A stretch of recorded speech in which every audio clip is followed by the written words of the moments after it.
हे माधव, कोई कर्म पाप या पुण्य कैसे बन जाता है, मुझे इस बारे में बताओ।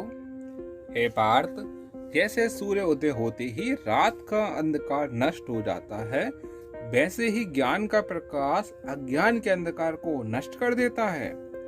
फिर मनुष्य परमात्मा की ओर जाने वाले मार्ग से कभी विचलित नहीं होता। ज्ञान का साक्षात्कार होने के कारण मनुष्य जान जाता है कि एक कर्म पाप कैसे बनता है और एक कर्म पुण्य कैसे बनता है। हे माधव, एक कर्म पाप या पुण्य कैसे बन जाता है? तुम तो कहते हो कि एक कर्म पुण्य भी हो सकता है और पाप भी, वह कैसे? मैं बताता हूँ पार्थ। उदाहरण के तौर पर एक कर्म को लो। एक मनुष्य ने दूसरे मनुष्य को बहुत दुख दिए, तो मुख्य कर्म क्या हुआ? दुख देना। परंतु यदि कर्म पुण्य भी हो सकता है और पाप भी। वो कैसे माधव? एक मनुष्य किसी कमजोर बूढ़े व्यक्ति का धन लूटने के लिए उसकी हत्या कर दे, तो वह क्या हुआ? निश्चय ही वो पाप है।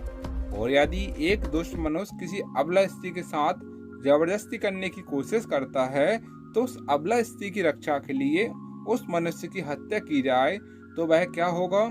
यह तो स्पष्ट है माधव, किसी निसहाय अबला की रक्षा करना पुण्य ही होगा। तुमने स्वयं ही अपने प्रश्न का उत्तर दे दिया है पार्थ। कर्म तो वही रहा, किसी को दुख देना, परंतु उस कर्म के पीछे भावना क्या है, दुख देने वाले की नियत क्या है। इसी के फर्क से एक कर्म पाप हो सकता है और वही कर्म पुण्य भी हो सकता है।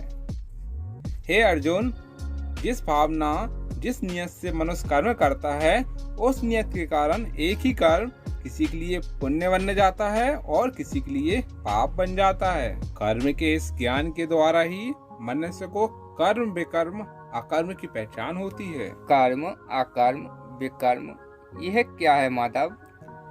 अर्जुन, मनुष्य जब निष्काम भावना से कर्म करता है, तब उस कर्म का फल उसे नहीं भोगना पड़ता, इसलिए वह अकर्म हो जाता है।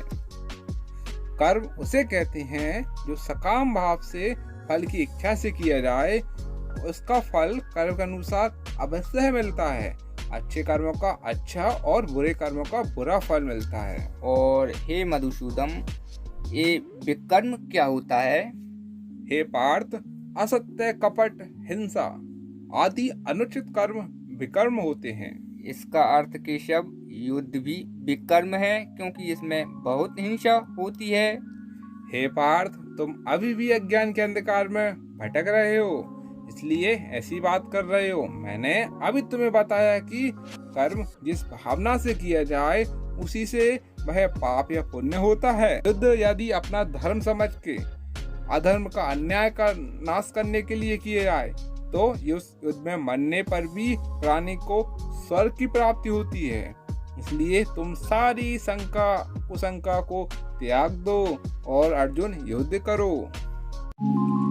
जय श्री कृष्ण दोस्तों, आशा करते हैं भगवत गीता से आपको निश्चय ही कुछ सीखने को जरूर मिला होगा। वीडियो अच्छी लगी हो तो लाइक कर देना, चैनल पर नया है तो चैनल को सब्सक्राइब करना। जय श्री कृष्ण।